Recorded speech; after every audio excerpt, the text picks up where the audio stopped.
학령 인구가 줄면서 대학별로 학과 통폐합 등 구조 조정도 활발합니다. 그런데 정원 감축이나 통폐합 대상이 인문이나 예체능 등 일부 계열에 집중되면서 논란도 상당한데요. 2025학년도부터 신입생을 받지 않게 된 경북대 불어교육 전공 학생들이 현행 폐과 절차와 기준에 문제가 있다며 처음으로 헌법 소원에 나섰습니다. 먼저 영상부터 보고 오겠습니다.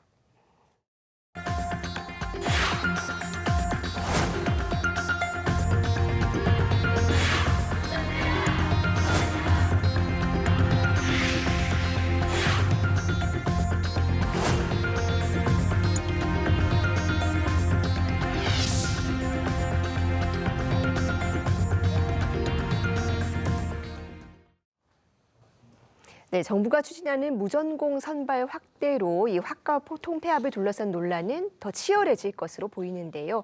헌법 소원 제기한 경북대 불어교육 전공 정준열 학생과 박상은 변호사 나와 있습니다. 어서 오세요. 안녕하십니까? 예, 지난해 5월이죠. 이 교육부가 경북대 불어교육 전공 폐과를 최종 승인했습니다. 이 학교 측은 폐과 이유 뭐라고 설명했습니까? 네, 학교 측에서 설명한 폐과 이유는 전국적으로 불어교사에 대한 수요가 더 이상 발생하지 않아 교사를 양성하는 사범대학의 설립 목적에 부합하지 않는다가 주요한 이유라고 설명했습니다. 학교 측은 또한 컴퓨터 교육학과의 설립을 위한 정원 확보가 본과의 폐과를 결정하는 주요한 이유라 설명했습니다. 학교는 사범대학의 발전을 위해 희생이라는 대승적 차원에서 본과의 폐과 사유를 정당화하려 했으나 경제적 목적만을 고려한 근시안적 폐과 결정이며 불어교육 전공 재학생들에 대한 일방적인 희생을 강요하는 강압적인 행태였습니다. 네, 교육부 상대로 이 폐과 승인 취소 소송도 제기를 하셨습니다. 이 결정 과정에서 학생들 의견을 충분히 듣지 않았다는 이유였는데 이 과정 실제로 어떤 문제 있었습니까? 네, 실제로 결정 과정은 굉장히 불합리하며 학생들의 의견이 일체에 반영되지 않았다고 생각합니다. 네. 실제로 이제 특히나 굉장히 졸속적이며 비민주적으로 처리됐다는 문제가 있었는데요. 제가 학계장으로 위임할 당시 2월 달에 그냥 개인적으로 저한테 통보가 따로 됐고요. 그 당시 학과에 재학 중이던 다른 학생들한테는 학교 쪽에서 일일이 전달하는 것도 없었습니다. 제가 학생들한테 다 전달을 했어야 됐고, 그리하여 학생들이 반대 의견을 꾸준하게 표명했음에도 불구하고 3개월 만에, 즉 5월 달에 3개월 만에 굉장히 졸속적으로 사항이 진행이 되었습니다. 네, 이번에는 변호사님께 한번 여쭤보겠습니다. 앞으로 이 무전공 입학 확대되면 수요가 이제 부족한 과 위주로 폐과가 더 활발히 이루어질 거라는 우려도 많습니다. 이런 가운데 이번 주에 이제 헌법 소원도 진행하실 계획인데 어떤 근거에서 이런 준비를 하시게 됐습니까? 예, 현행법 체계에서는 교수의 동의만 얻으면은 폐과가 이렇게 가능합니다. 이것은 사실상 교육의 주체인 학생들의 교육받을 권리를 침해하고 있는 것입니다.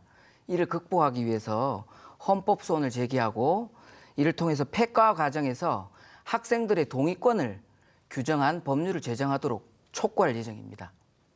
네, 학과가 없어지면 이 남은 학생들의 학습권이 제대로 보장될 수 없다라는 우려도 나옵니다. 이 보완할 방안이 없을까요?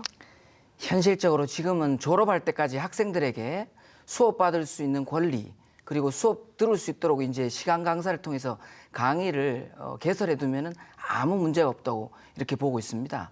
그런데 이제 아시다시피 우리 국적은 바꿀 수 있어도 학적은 바꿀 수 없다 이렇게 말하고 있는데, 학적이 사라지게 되면은 사실은 학문적 고하가 되겠죠. 그래서 가급적이면은 폐과는 제한하는 것이 좋고, 폐과 기준을 정하더라도 시장 경제 논리에 따라서만 이렇게 반영하는 그 기준을 정하는 것은 좀 지양돼야 되겠다 이렇게 말씀드리고 싶습니다. 네, 이번엔 정준열 학생에게 다시 여쭙겠습니다. 그렇다면 앞으로 이 교육당국이 학과 구조 조정 문제에 좀 어떻게 접근하고 판단을 내려야 될지 당부의 한 말씀 부탁드립니다. 네, 사실 교원 수급이라고 하는 거는 국가적인 범위에서 일어나는 굉장히 중요한 일이라고 할 수 있습니다. 흔히 우리는 그거를 교육은 백년지 대계라는 말로 하지 않습니까? 실제로 그래서 교원 수급과 교원 양성 과정이 충분히 연동이 돼야 되는 게 현 시점이나 학교에서 지금 주장하는 대로 컴퓨터 교육 학과의 신설과 같이 일시적인 수요만 보고 그런 식으로 이제 교원의 수급을 결정짓는 것은 그냥 경제 논리에 따라서 학문적인 중요성을 고려하지 않는 실태라고 볼 수 있을 것 같습니다. 네, 학문의 다양성을 지키기 위해서라도 이렇게 전공을 갑자기 없애버리는 결정은 신중해야 될 텐데요. 무엇보다 절차적 정당성과 충분한 논의 그리고 남은 학생들의 학습권을 보호할 장치가 필요해 보입니다. 오늘 말씀 잘 들었습니다. 감사합니다. 감사합니다.